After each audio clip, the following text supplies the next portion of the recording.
Hello everybody, this is a Subnautica game and today I'm gonna show you how to allow this game run in the background, so enjoy watching!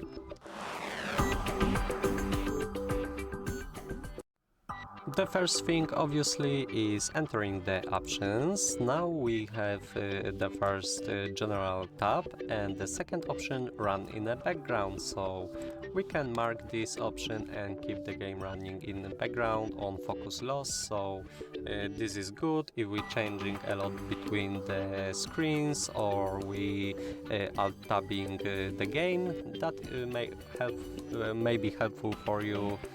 So keep it on mind and watch more videos from Subnautica on our YouTube channel. Thank you and goodbye!